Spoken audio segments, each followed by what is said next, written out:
A shell bursts on contact with the ground and the fragments fly in all directions with speeds up to 39.2 meter per second.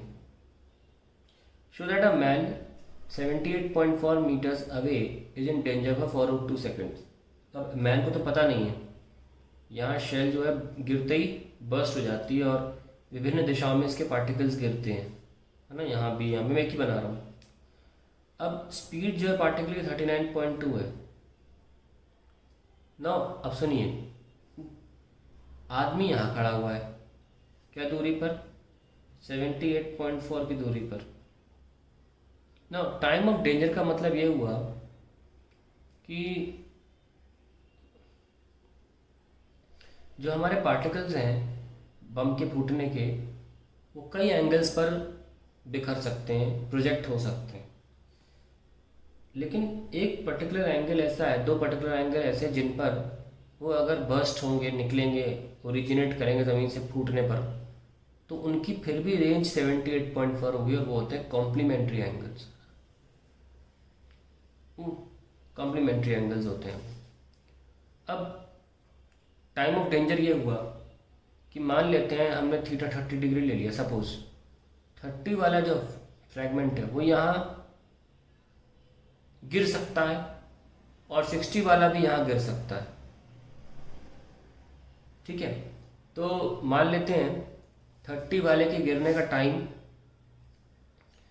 30 वाले के गिरने का time जो है वो मान लो t1 आ गया, और 60 वाले के गिरने का टाइम जो आ गया वो आ गया t2। तो इस बीच में आदमी डेंजर में है। इस बीच में हो सकता है 30 वाला यहाँ गिर जाए, यहाँ गिरे ही नहीं, पर तो 60 वाला गिर सकता था। लेकिन वो ये देखेगा कि यार इस और इस टाइम के बीच में मैं सेफ नहीं हूँ। सो हम t1 t2 दोनों निकालेंगे, उसके पहले हमें थीटा निकालना होगा। So for complementary angles, complementary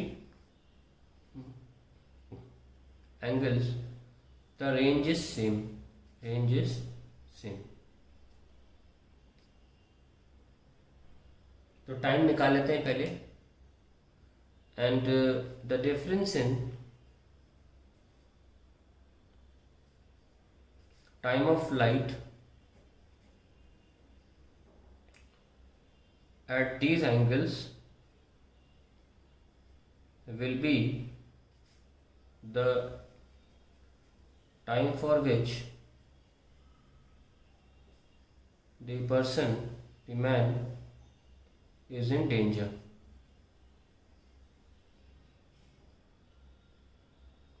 ठीक है, और सॉल्व करते हैं इसको ज़रा। टाइम होता है 2u sin थीटा बाई जी।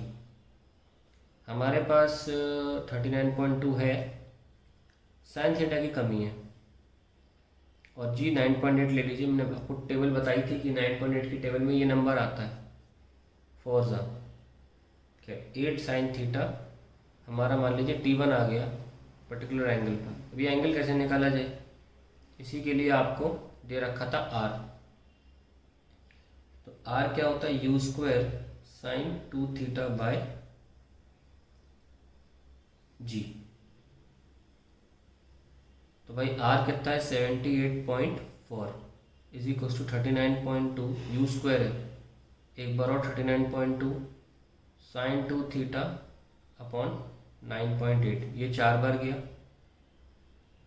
39.2 2 बार गया। So will have 1/2 is sine 2 theta. 1/2 किस पे, 30 डिग्री पे आता है, तो थीटा है ना, यहाँ लिख लो साइन 30, तो थीटा कितना, 15 degree. We have found it, theta हमारा 15 डिग्री आ रहा है।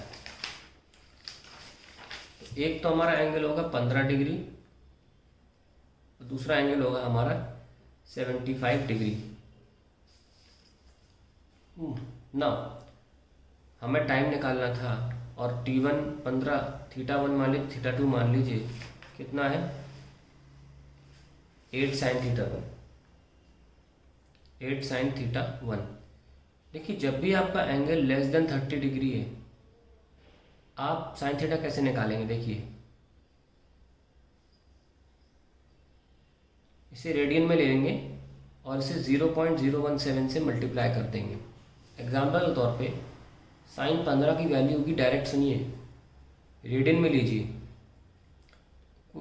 मतलब जो भी एंगल लिखा है ना उसको 0.017 से मैंने ऑलरेडी चेंज कर दिया, बस मल्टीप्लाई कर दीजिए। जो भी एंगल दिया हो, थीटा से कम है तो जो भी एंगल दिया हो डिग्री में, रेडियन छोड़िए, डिग्री में ही दे रखा, उसको 0.017 से मल्टीप्लाई कर दीजिए। जो भी आंसर आएगा वो साइन 15 होगा। साइन 20 देखना है, कैसे करोगे? 20 इंटू 0.017, इट विल बी 0.34 हो गया। साइन 30 दिखाऊं? ये तो पता ही होगा, 0.5 होता है ना, करके देख लो। 30 इंटू 0.017, ये देखो कितना आ रहा है, 0.51। इस पर आके एरर शुरू हो जाती थी, इस पर, और कितनी कम एरर है, 0.01 की एरर है। एक्चुअली में 0.05 होता है, कितना आ रहा है 0.051, सिर्फ 0.01 की एरर है। तो 30 के अंदर जितने भी एंगल्स हैं, आपको ज़्यादा कोई a plus B A minus B नहीं लगाना, साइन a प्लस बी से निकाल लूँगा, वो फालतू बकवास है। 30 के अंदर वाले एंगल कैसे निकालोगे? जो एंगल दिया उसे कितने मल्टीप्लाई करोगे? 0.017 से, दैट्स इट। तो कितना आ गया? 8 इंटू साइन थीटा 1 कैसे निकाला? 15 इंटू 0.017, 15 इज 120 इंटू 0.017, बस 12 इंटू 17 कर लो, आंसर आ गया 84, 12 या 2040। और अब पॉइंट लगाओ, कितना आया? 2.04 सेकेंड्स। ये हमारा पहला आंसर आ गया। अब दूसरा भाई, अब दूसरा हमारा T2 जो होगा वो भी यही होगा, 2u sine theta 2 divide by 9.8, 2 into 39.2 upon 9.8 into sine theta 2, ये 4 बार गया, चलिए आ गया 8 साइन थीटा 2। आप सोच रहे हो सर इसमें तो फंस गए 75 में, नहीं इसमें भी नहीं फंसे, क्योंकि साइन 75 कॉस 15 के बराबर होता है, जो कि हो जाएगा square root of 1 minus sine square 15। Yes और नो? फिर प्रॉब्लम सॉल्व। साइन 15 तो आपने निकाल ही लिया यहाँ से, 15 इंटू 17 करके, देखो कितना आ रहा है, 15 इंटू 17, 105, 15, 255, यानी कि 0.255, ये हमारा साइन 15 आ रहा है। अब 0.255 की जगह 0.25 ले लो, सबको पता है उसका स्क्वायर कितना होता है, क्योंकि यहाँ स्क्वायर चाहिए ना। 1 माइनस 0.25 का स्क्वायर, 1 माइनस 0.0625, ये आ गया। तो ये कितना आ रहा है? 1.000 एंड 0.0625, 0 9 9 9 एंड 5 7 3.9375। तो अल्टीमेटली कॉस 15 कितना है हमारा? Square root of 0.9375। ये स्क्वायर रूट आसानी से सॉल्व हो सकता है, कोई बहुत बड़ी बात तो नहीं। 95 के आसपास दिख रहा है, तो विल टेक ना 0.95, ठीक है ना। आपको निकालना हो तो आपके पास भी इकलौती यही कैलकुलेशन बच जाती है निकालने में। और अगर आप साइन 75 निकालोगे तो वो रूट वूट में आएगा, आपकी मर्जी है। मैंने आपको बता दिया कि अगर आपको कभी 30 से कम एंगल मिले तो आप ऐसे निकाल सकते हो, ठीक है। चलिए, बहुत बड़ी बात नहीं है। अब आप इसको वैल्यू में लगा दीजिए। 8 साइन थीटा 2 में 8 इंटू, मैं 95 चेक कर लूँ एक बार, 97 इंटू 95, 5 में से 25, 47, 45, 81 एंड 85, 5 12 10 एंड 90.5 आ रहा है, ये 93 है तो 0.96 ले 96। तो 8 into 0.96 will give me 8 into 96 will give me approximately 7.4 seconds के आसपास मुझे आंसर मिलेगा दूसरे वाले टाइम का। तो दोनों के बीच में डिफरेंस निकाल लो, T2 माइनस T1, 7.4 माइनस 2.04, 10 में 4 गए, 6 बचे, 3 एंड 5। सो 5.36 सेकेंड्स के लिए मेरा जो मैन है he will be in danger.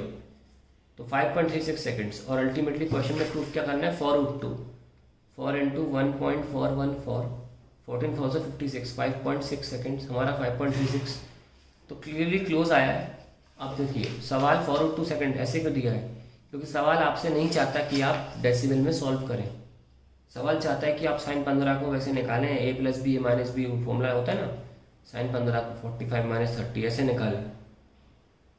ये तो आप जानते हैं ना, तो मैंने आपको कुछ नया सिखाने के लिए आपको बोला कि आपको टेंशन नहीं लेनी है। sin 15, sin 18, sin 10, sin 7 कुछ भी निकाल लो। कैसे निकाल लो, 0.017 यानी कि 17 की टेबल याद रखो बस। चाहो तो बेस्ट करके 17 लिख लो और 10⁻³ लिख लो, पॉइंट की प्रॉब्लम भी खत्म। 255 10⁻³ कुछ नया सिखाना था, सिखा दिया। अब आप चाहो तो sin 15 और sin 75 को प्रॉपरली सॉल्व करके इससे 15 आ जाएगा और इससे 75 आ जाएगा, आपको एग्जैक्ट 4√2 सेकेंड्स मिलेगा। मुझे भी ऑलमोस्ट आसपास आंसर मिल ही गया। ठीक है, that is how you solve this question.